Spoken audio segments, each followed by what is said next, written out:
이 땅을 맡기신 하나님이라는 제목으로 잠깐 말씀을 나누도록 하겠습니다. 국가에서 정치권이나 또 어떤 기업이나 어떤 단체가 가장 많이 사용하는 단어 중에 하나가 개혁이라는 말입니다. 개혁이라는 말이죠. 새롭게 연다, 뭐 이런 의미를 가지고 있잖아요. 영어로는 리폼이라고 하죠. 리폼, 폼을 다시 갖춘다, 새로운 폼을 갖춘다, 이런 의미를 가지고 있습니다. 우리 물론 교회에서의 개혁은 돌아간다는 의미죠. 돌아간다. 어디로? 초대교회의 그 처음 그 뜨거운 열정으로 돌아간다, 이런 의미가 있습니다. 개혁이라는 말. 사회를 변화시키고 사회를 개혁하겠다고 우리가 많이 외치죠. 사회가 이랬으면 좋겠다. 어떤 정권이 들어설 때마다 이들이 동일하게 이야기하는 것이 사람 사는 세상을 만들어 보겠다라고 말하면서 개혁을 주장합니다. 그래서 요즘 이슈가 되는 검찰 개혁을 하겠다, 금융권을 개혁하겠다, 이렇게 교계를 개혁하겠다, 이런 말들을 합니다. 그런데 이 사회를 변화시킬 수 있는 것, 개혁하겠다는 것, 특히 오늘같이 이 땅, 하나님 우리에게 맡겨주신 이 땅을 변화시킬 수 있는 것, 그건 제도도 아니고 법으로도 되지 않고 슬로건으로도 되지 않습니다. 여태까지 이 나라가 개혁을 주장했고 이 나라가 지금까지 사람 사는 세상을 만들어 보겠다, 어떤 정치인은 전역이 있는 나라를 만들겠다, 이렇게도 얘기하고요. 여러 가지 개혁을 주장했지만 안 됐습니다. 사실 지금 우리가 개혁되었다고 얘기할 수는 없잖아요. 그럼 어떻게 할 수 있느냐? 그럼 그리스도인이니까 이것을 성경 안에서 찾아보면 결국은 내가 변해야 되는 거다라는 겁니다. 개혁은 국가가 변하는 것이 아니고 공동체가 변하는 것이 아니고 네가 변하는 것이 아니고 내가 변해야 되는 거다. 그게 개혁이 될 수 있는 시작이다, 이렇게 볼 수가 있습니다. 자, 그러면 어떻게 사회를, 이 땅을 변화시킬 수 있겠는가? 오늘 바울은 8절에서 어떻게 얘기합니까? 남을 사랑하는 자는 율법을 다 이루었다, 이렇게 결론을 냅니다. 결국은 사회를 변화시킬 수 있는 가장 큰 능력과 힘은 이웃을 사랑하는 겁니다. 사랑하지 않고 개혁하면 그것은 칼날이죠. 그건 누군가를 또 죽이는 겁니다. 사랑하지 않고 검찰을 개혁하겠다, 나라를 개혁하겠다, 그건 백성들 죽이는 거죠. 제도를 만들어 놓고 개혁시키겠다 하면은 그거는 사람들을 그만큼 올가매는 것 뿐이죠. 사랑이죠. 오늘 바울은 이렇게 이야기합니다. 남을 사랑하는 자는 율법을 다 이루었다. 자, 그러면 그 사회의 대표적인 문제를 이야기하는 게 9절입니다. 9절에 보니까 간음하지 말라, 살인하지 말라, 도둑질하지 말라, 탐내지 말라, 이렇게 대표적인 크게 4가지로 사회의 문제를 이야기합니다. 아마 2000년 전에도 이런 문제는 동일했던 것 같습니다. 간음하지 말아라, 살인하지 말아라, 도둑질하지 말아라, 탐욕스럽게 살지 말아라, 이렇게 하죠. 여러분, 우리가 예를 들면 이렇습니다. 내가 어떤 여인을 정말 사랑한다면 간음할 수 없죠. 그럼 같이 죽는 거니까요. 정말 사랑한다면 존중하게 되고 존경하게 되고 그 사람의 가치를 높여주죠. 그런데 그 사람에게 죄를 행하게 하지는 않을 거 아니겠습니까? 사랑을 하면 사람을 죽일 수가 없죠. 미워할 수도 있고 화를 낼 수도 있고 감정 표현을 할 수도 있지만은 그 사람을 죽일 수는 없죠. 왜? 사랑하니까요. 자, 구약의 대표적인 언약이 무엇입니까? 십계명입니다. 구약의 대표적인 언약이 십계명인데 그 십계명의 10가지의 계명을 하나님은 이스라엘 백성들에게 말씀하시면서 이것을 지키면 너희들이 내 백성일 것이고 지키지 아니하면 나와 상관없다. 이렇게 시작하죠. 언약의 대표적인 내용이 십계명입니다. 그 십계명의 내용을 전부 정리해서 예수님이 한마디로 정리하셨죠. 그게 무엇입니까? 네 마음과 목숨과 힘과 뜻을 다하여 주 너의 하나님을 사랑하고 네 이웃을 네 몸과 같이 사랑하라. 신명기에 있는 말씀을 가지고 예수님이 이 말씀을 그대로 말씀해 주셨습니다. 그리고 바울은 율법의 완성이 사랑이다. 이렇게 정리를 하고 있는 것을 볼 수가 있습니다. 그러면 그리스도인들이 어떤 사람들인가? 그리스도인들은 어떤 존재인가? 이 사회에서 이 땅을 위탁받은 그리스도인들은 어떤 존재인가? 그것은 하나님의 사랑을 가장 많이 받은 자가 그리스도인입니다. 로마서 5장 5절에 하나님의 사랑이 우리 마음에 부음바 되었다 이렇게 말씀하고 있습니다. 그러니까 하나님의 사랑이 우리 마음에 부음바 되었다는 겁니다. 이 말은 무슨 말입니까? 우리 안에 하나님의 사랑이 있다는 겁니다. 그러니까 하나님의 크리스찬들은, 그리스도인들은 어떤 사람들이냐? 하나님에게 특별한 사랑을 입은 자들이다. 이렇게 정리할 수 있다는 거죠. 그래서 이 땅을 변화시키는 적극적인 것이 뭐냐? 사랑이다. 이렇게 바울은 정리하는 겁니다. 세상을 변화시킬 수 있는 것, 세상을 새롭게 할 수 있는 것, 세상을 세상답게 하나님께서 원하시는 방향으로 나가게 할 수 있는 것, 그거는 뭐다? 사랑밖에 없다. 이렇게 이야기합니다. 여러분 진짜 우리가 사랑합니까? 정말 한번 생각해 보십시오. 세상은 오늘 새벽에도 시편 62편 가지고 말씀을 나누었지만은 거기서 뭐라고 얘기합니까? 사람은 입으로는 나를 사랑한다고 말하지만 그 안에는 자기 욕심이 있다. 기억나십니까? 이거는 새벽 말씀이었습니다. 이 세상의 모든 조건은요 다 자기 사랑부터 출발합니다. 자기 사랑부터 출발하고 자기의 유익부터 출발합니다. 그렇기 때문에 하나님이 말씀하신 사랑과는 개념이 다른 겁니다. 다 욕심이 그 안에 있어요. 저 사람이 나에게 좋은 말을 하는 것도 그 안에 자기 욕심이 있다는 거예요. 참 성경이 정말 우리 인간의 그 어떤 내용을 잘 알고 있는 거 아니겠습니까? 그러니까 정말 우리가 사랑하느냐 라고 자기에게 물어보면 알겠죠. 스스로는 알죠. 내가 누구를 사랑한다 고백하지만 정말 사랑하느냐? 오죽했으면 예수님께서도 베드로에게 3번이나 물어봐요. 네가 나를 정말 사랑하느냐? 네가 나를 정말 사랑하느냐? 그러니까 다른 건 묻지 않는 거예요. 네가 나를 사랑하기만 하면 된다는 거예요. 네가 나를. 그러니까 네가 나를 사랑하기만 하면 너는 내가 너한테 맡긴 일을 할 수 있다는 거예요. 그러니까 우리는 뭘 가져야, 우리는 뭘 준비돼야, 우리는 어떤 것을 이렇게 완비돼야 내가 할 수 있다라고 얘기하겠죠. 주님의 일을 하는 거 신학교 나와야 됩니까? 아니죠. 주님 사랑하면 주님 일을 할 수 있는 거예요.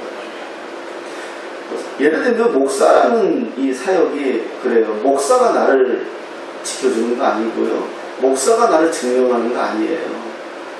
하나님이 나를 사랑하는 게 나를 증명하는 거고 내가 하나님을 정말 사랑하는 게 나를 증명하는 거예요. 목사는 이 세상에 이 주님의 일을 하는 하나의 라이센스예요. 하나의 그 직분이에요.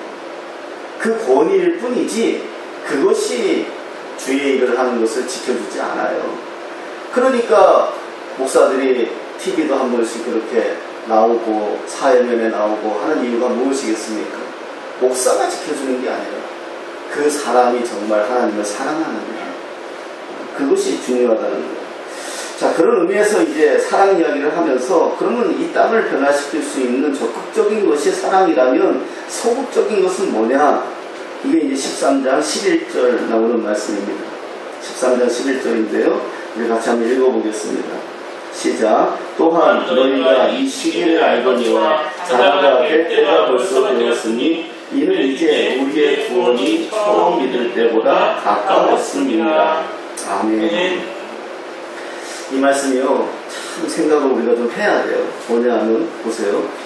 이제 우리의 구원이 처음 믿을 때보다 가까웠습니다. 이렇게 얘기하죠. 예를 들면, 네 믿음이 처음 믿을 때보다 더 좋아졌다. 이렇게 얘기하는 게 보통이지 않습니까? 야, 네 믿음이 많이 성장했구나. 이게 보통 우리가 말하는 말이잖아요. 근데 오늘 성경에서는 뭐라고 얘기합니까? 우리의 구원이 처음 믿을 때보다 가까웠다. 이 말은 뭐냐? 구원의 완성은 하나님과 가까이 있는 거예요. 그러니까 우리의 구원이, 우리의 믿음이 좋다는 것은 뭐냐 하면요, 내가 아무리 사랑한다 하고, 내가 아무리 주님의 일을 하고, 내가 아무리 주의 역사를 일으킨다 할지라도 주님과 가깝지 않으면 그것은 자기가 하는 거예요. 오늘 의미가 참 있어요. 처음 믿을 때보다 가까웠다. 그러니까 우리의 신앙이 좋아진다는 건 뭐냐? 우리의 구원이, 믿음이 좋아진다는 건 뭐냐? 자꾸 하나님께 가까워지는 거예요. 이거 뭐 저는 심리주의자는 아니지만 제가 경험한 거니까 얘기할게요. 뭐 이렇게 오래되지 않았어요. 새벽에 기도하다가 제가 잠을 자는 은혜를 누렸어요. 네, 좀 옆에서 잘 잡니다. 자는데 잠깐 꿈인지 뭔지는 모르겠는데 제가 이렇게 주님에게로 나아가는 거예요. 주님은 저한테 얼굴을 보여주시지 않았어요. 그냥 이렇게 내 느낌에, 내 마음에 주님이 계시는 거를 느꼈어요. 그 내가 주님 앞에 나가고 있어요. 막 가는 거예요. 제가 막 설레가지고 막 너무너무 좋아가지고 정말 그 기분은요, 제가 정말 막대먹은 표현으로 하면 한 일주일 똥 못 싸다가 똥 싼 기분 있잖아요. 그 행복함. 예, 그런 마음으로 나갔는데 점점 있잖아요. 제 옷이 벗겨지는 거예요. 제가 주님을 만난다고 나름대로 아주 제일 내가 아끼는 옷을 입고 나가는데 점점 하나씩 벗겨지는 거예요. 여러분들에게 절대 상상을 하지 말고 다 제가 벗어지는 거예요. 다 꼴딱 벗어지는 거예요. 부끄러운 거예요. 막 그게 갑자기 부끄러운 마음이 막 들어오는데 그때 이렇게 저한테 옷을 입혀주시더라고요. 주님이. 그거 제가 잠깐 경험하다가 깼어요. 한참 너무 감사했는데 이게 뭘까라고 생각했는데 우리가 주님에게로 점점 가까워지면 가까워질수록요, 우리는요 정결케 돼요. 우리를 이렇게 가지고 있는 어떤 나를 이렇게 하고 있는 게 뭡니까? 주님에게 가까워진다는 거. 여러분 한번 생각해 보세요. 처음 믿을 때보다 가까웠다. 가까워지는 것.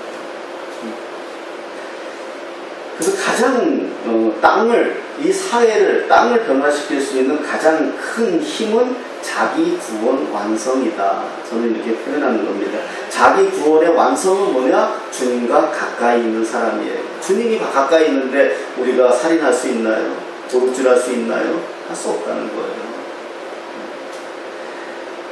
내가 주님과 가까이 있는데 내가 하겠어요? 못하지요. 내가 주님과 멀어지는 것 같고 주님이 나를 보지 않는 것 같고 내가 주님이 나를 좀 한다고 생각하니까 내가 어둠에 있는 거죠. 그렇지 않다는 거죠. 그래서 주님과 가까워진다. 이렇게 이야기합니다.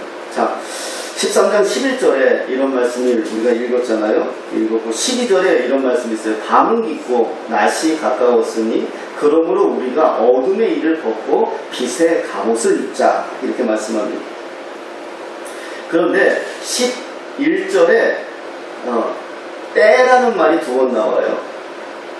자다가 깰 때, 그리고 처음 믿을 때, 이런 때라는 단어가 나와요. 때.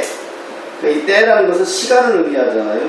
시간을 우리가 잘 알고 있는 것처럼 두 가지로 보통 표현해요. 우리 교회에서는요, 카이로스와 크로노스로 표현해요. 그래서 카이로스는 하나님의 시간을 의미하는 거고, 크리노스는 우리가 이 시대에 우리가 누구에게나 동일하게 적용되는 그러한 시간을 의미하죠. 이 단순한 시간이죠. 카이로스는 계획된 시간이고요. 그래서 이때 하나님이, 여기서 때는 하나님이 계획하신 그 때를 의미하는 거 아니겠습니까? 그 때가 가까웠다. 밤이 깊고 낫이 가까웠으니 이렇게 이야기하고 있습니다. 그리고요 12절, 14절에 보면 오직 주 예수 그리스도로 옷 입고 정욕을 위하여 육신의 일을 도모하지 말아라. 그리스도의 옷을 입어라. 아까 제가 새벽 이야기를 잠깐 했지만 여러분 그리스도로 옷 입는 게 무엇일까요? 그리스도로 옷을 입는 게 옷은 뭡니까? 옷은 자기를 이렇게 포장하는 거잖아요. 자기를 포장하는 거. 그래서 옷은 참 중요하잖아요. 어떤 옷을 입고 있느냐가 그 사람의 신분이에요. 경찰관 옷을 입고 있으면 경찰관이에요. 검사 옷을 입고 있으면 검사예요. 의사 가운을 입고 있으면 의사예요. 그잖아요. 그 사람의 신분은 옷이에요. 옷은 자기의 신분을, 자기를 포장하는, 아름답게 만드는, 자기를 포장하는 도구가 옷이에요. 또 하나는 뭐죠? 자기의 수치를 가리는 게 옷이에요. 나의 수치를 가리는 게 옷이란 말이에요. 자, 여기서 그래서 뭐라고 얘기합니까? 오직 주 예수 그리스도로 옷을 입어라. 이렇게 말합니다. 주 예수로 옷을 입어라. 이 말은요, 예수로 자기를 덮어라. 예수로 자기를 표현하라. 이렇게 의미하는 거죠. 결국 이 말은 뭐냐? 나에게서 예수 그리스도가 드러나는 것이 내가 예수로 옷 입는 거예요. 아까 구원에 대한 이야기를 했기 때문에 그리스도로 옷을 입는다라는 말은 내가 아담 이후에 이 죄를 가지고 있는 이것을 예수 그리스도로 옷으로만 오직 구원을 받는다는 1차적인 이유도 있고요.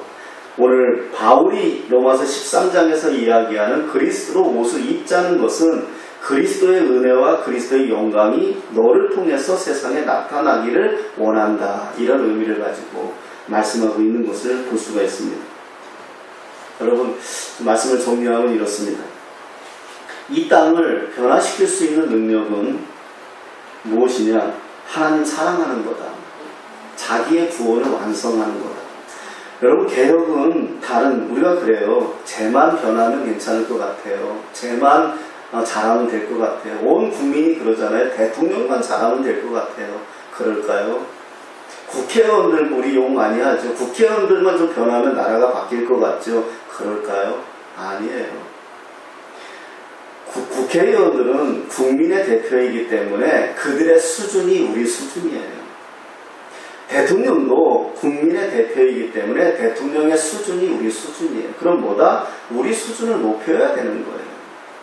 우리 수준은 높지 않으면서 대통령이 나라를 잘하게 바라고 국회의원들이 잘하게 바란다면 그건 욕심이죠. 나는 그렇게 살지 않으면서요. 그러니까 바울은 지금 그걸 이야기하는 거예요.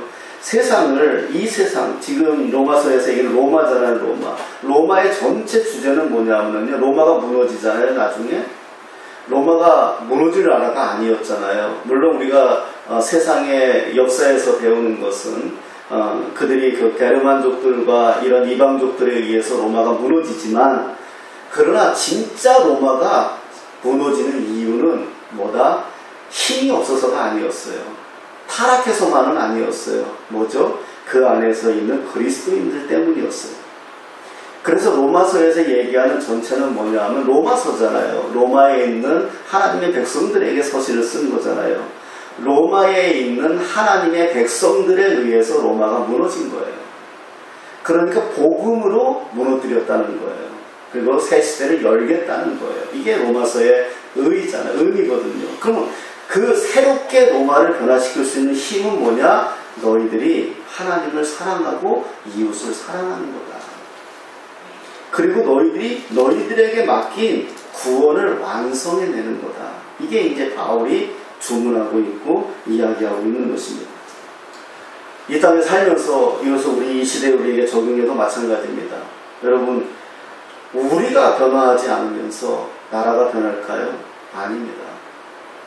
이 나라는, 이 땅은 대한민국 국민이지만은 우리가 하나님 나라의 백성으로서 이야기할 때에 이 땅은 우리의 후손들이 꿈을 꾸고 우리의 후손들이 그림을 그리고 우리의 후손들이 자기들의 미래를 마음껏 펼칠 수 있는 그러한 나라가 돼야 돼요. 그러기 위해서 교회와 그리스도인들은 어떻게 해야 되느냐? 이걸 이야기하는 거예요. 바울이. 로마가 저게 철권으로 통치하고 있지만 로마가 새롭게 변화될 수 있는 것은 무엇에 있느냐? 그것을 지금 바울은 정리해서 얘기하는 거잖아요. 1장부터 8장까지는 우리가 어떻게 구원을 받았느냐 이야기하면서 9장하고 10장은 그리스도인들이 구원받은 공동체가 어떻게 살아야 되느냐 이야기하면서 12장, 13장은 각계 개론으로 들어가가지고 우리가 이렇게 살아내야 되지 않겠느냐 이렇게 이야기하고 있는 거예요. 이렇게 살아내야 변화가 된다는 거예요. 교회 안에서도 마찬가지예요. 목사만 변하면 교회가 달라질 거다. 장로만 변하면 교회가 달라질 거다? 아니에요. 내 수준이에요. 저도 늘 기도하고 고민하는 게 뭡니까? 성도의 수준이 내 수준이에요. 내가 아무리 잘났고 똑똑하고 뭐 내가 이렇게 한다 저렇게 한다 아무리 떠들어도 우리 교회 성도들의 수준이 내 수준이에요. 여러분들의 수준이 목사의 수준이에요. 그러니까 어떻게 해야 된다? 여러분들도 자기 구원을 완성해내서 하나님과 더 가까워져야 목사도 가까워진다는 거예요. 리더도 가까워진다는 거예요. 대통령이 변하고 국회의원이 변하면 나라가 변할 거다가 아니라 한 명 한 명 특별히 하나님의 부르심을 입은 하나님의 사람들이 그리스도인답게 살아낼 때에 그 한 사람 한 사람이 제대로 살아내면 세상이 새로워질 거다. 바울은 이것을 우리에게 이야기하고 말씀하고 있는 것을 볼 수가 있습니다. 여러분, 밤이 깊고 낮이 가까웠다. 이 말을 이야기해 종말론적으로 이야기하죠. 바울은 항상 종말론적 그 사고 가치관을 이야기합니다. 주님이 방금 오실 것처럼 금방 오실 것처럼 바울은 이야기하죠. 그게 그의 삶의 태도였어요. 그래서 뭐라고 이야기합니까? 이제 낮이 빛의 갑옷을 입자. 왜냐하면 낮에와 같이 단정히 행하고 방탕하거나 술 취하지 말며 음란하거나 호색하지 말며 다투거나 시기하지 말자. 이걸 거꾸로 적용하면 어떻겠습니까? 네가 방탕하거나 네가 술 취하거나 네가 음란하거나 네가 호색하거나 네가 다투거나 네가 시기하고 있다면 아직 너는 빛의 갑옷을 입은 것이 아니다. 이렇게 이야기하는 거죠.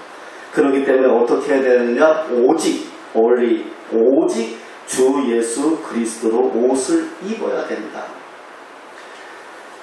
내가 이제 신학교에서 이 말을 했더니 되게 무서웠는데 내가 괜한 말 했다 싶어가지고 그랬어요. 내가 그랬어요. 여러분들 쉽게 그냥 편하게 들어줘서 좋겠어요. 뭐 제가 당당하게 얘기하죠. 난 절대 하나님의 말씀으로 살기 때문에 절대 나는 음란하지 않아. 나는 뭐 절대 나는 무슨 일이 있어도 나는 나를 지킬 수 있어. 막 이렇게 이제 얘기하잖아요. 그리고 믿음 안에 있기 때문에 영 안에 있기 때문에 그리스도 예수 안에 있기 때문에 그리스도 옷을 입고 있기 때문에 나는 절대 그런 실수 안 해. 우리가 그런 말 하잖아요. 그 제가 그랬어요. 이 세상에서 참 이쁜 여자가 정말 이쁜 여자가 모든 사람들이 봐도 다 이렇게 이쁘다고 여기는 여자가 죄송합니다. 전문용어로 홀딱 벗고 리조트하고 덤벼들고 거기다 돈도 무지 많고 내가 너 책임지겠다고 덤벼들면 이겨낼 대장부가 얼마나 있을까요? 그런 일이 없으니까 그런 일이 없으니까 난 절대 안 돼 라고 얘기하는 거죠. 좀 솔직해 주시다. 그런데 이제 신학교에서 그런 말을 했더니 학생들이 묻고 목사님 너무 솔직한 거 아니에요? 그러는데 그거는 우리 인간이 가지고 있는 죄성이에요. 죄성. 못 이겨요. 못 이긴다니까요. 그럼 우리가 이길 수 있다? 그거는요 교만이에요. 못 이겨요. 이길 수 있는 방법은 딱 하나 있는 거예요. 오늘 여기서 빛의 갑옷을 입어야 된다는 거예요. 그리고 예수 그리스도 옷을 입어야 된다는 거예요. 그렇지 않으면 정욕을 위하여 육신의 일을 도모한다는 거예요. 세상을 또 교회를 우리 공동체를 여러분들의 가정을 지킬 수 있는 거는요 사랑입니다. 사랑이요. 그리고 내가 그리스도인답게 주신 구원을 완성해내서 모든 사람들이 나의 구원을 인정하면 저 사람은 그리스도인이다 라고 소리를 들으면 그러면 그때부터 변화가 우리 주위에 일어나요. 로마서의 로마는 지금 우리가 생각하는 그런 정도의 제국이 아닙니다. 지금 우리 뭐 미국 정도의 제국이 아니에요. 그 전 세계를 통치하고 전 세계를 가지고 있다라고 말해도 과언이 아닌 로마예요. 그 로마를 완전히 무너뜨리고 로마의 새로운 기틀을 마련한 사람들이 누군지 아십니까? 바로 로마서를 읽고 있고 받아들이는 그리스도인들이었어요. 이 사람들이 특별히 뭔가를 새롭게 한 게 아니에요. 데모를 한 것도 아니고요. 슬로건을 한 것도 아니고요. 조직을 방대하게 키워가지고 항의한 것도 아니에요. 어떻게 했다? 내 스스로 그리스도 옷을 입고 그리스도인답게 살아내면서 그 운동이 일어나는 거예요. 저는 그래서 사도행전이나 이런 거를 이야기할 때 저는 그렇게 얘기해요. 우리 그리스도 교회의 역사는 운동이에요. 무브먼트예요. 이 운동이지 뭘 전도를 뭐 어떤 무엇을 뭐 이래가지고 세상이 바뀌어지고 부흥이 일어나고 그게 아니었어요. 내가 예수로 완전히 구원의 감격을 누린 자가, 정말 예수님 십자가에서 죽으실 때는 다 도망갈 수밖에 없었던 자들이 예수를 부활하고 그 부활을 경험하고 나서 내 안에 성령께서 들어오시면서 그 벅찬 감동으로 세상에 나가서 운동을 한 거예요. 예수가 그리스도다. 예수가 메시아다. 그 역사가 그 나라를 바꾸고 그 세상을 바꾸고 그 역사를 바꿨던 거예요. 근데 우리 그리스도인들이 지금 세상 사람들의 가치관으로 볼 때 다를 바가 없잖아요. 그러니까 운동이 안 일어나는 거예요. 교회마다 예배는 다 드리고 그리스도인들은 여전히 700만이니 800만이니 말을 하는데 전혀 교회가 운동이 일어나지 않는 거예요. 왜 그럴까요? 내가 하나님과 가깝지 않은 거예요. 하나님과 가깝지 않으니까 어떻게 합니까? 인간은 하나님과 가깝지 않으면요 자기 유익을 구합니다. 자기 유익이 뭡니까? 우리 교회가 잘 되면 되고요. 우리 가정만 잘 되면 되고요. 내가 속한 공동체는 잘 되면 되잖아요. 자기 유익을 굳는 거죠. 그러나 내가 좀 하나님을 가까워지고 하나님의 뜻과 하나님의 방향과 하나님의 섭리를 깨닫게 되면 이제는 내가 어떻게 하죠? 그리스도로 옷을 입었기 때문에 그리스도로 표현하게 돼 있잖아요. 그래서 변화가 일어나는 거죠. 여러분 한 가정에 참 다 가정마다 다 예수 믿는 가정이 있으면 얼마나 좋겠습니까? 그러나 믿지 않는 분들이 있는 가정들도 있어요. 그렇잖아요. 그 가정을 바꿀 수 있는 거는 그 가정을 예수화시킬 수 있는 것은 설득도 아니고요. 간증도 아니고요. 내가 그리스도 옷을 입고 사는 것뿐이 없어요. 그래서 그 젖어지게 만드는 거야. 젖어지게 만들고 그렇게 살아내게 만드는 거. 제가 언제 한번 간증했나요? 난 그분들의 그걸 얘기하는 건 절대 아니고 감리교에서 아주 그 유명한 목사님들이 있잖아요. 무슨 김국도, 김선도, 김홍도 또 한 분 누구죠? 사형제인가요? 사형제가 맞을 거예요. 감리교에서 아주 위대한 부흥사역 목사님들이잖아요. 예, 김선도 목사님이 알잖아요. 교회가 어딘지. 김홍도 목사 다 교회가 엄청나잖아요. 그 어머니가 이 믿음을 가졌어요. 아버지는 엄청 박해했고요. 어느 날 학교 갔다 오니까 엄마가 항상 하얀 옷을 입고 계셨는데 옛날에는 이렇게 뭡니까 한복 같은 거 뭡니까 그거 광복 같은 거 입고 있었잖아요. 근데 어느 날 빨갛게 옷을 입고 있길래 붉은색의 옷을 입고 있길래 왜 그런가 해서 가까이 가봤더니 아버지가 옛날 그 이불 꼬매는 바늘 있지 않습니까? 그거 가지고 엄마를 콕 찌르면서 교회 가지 말라고.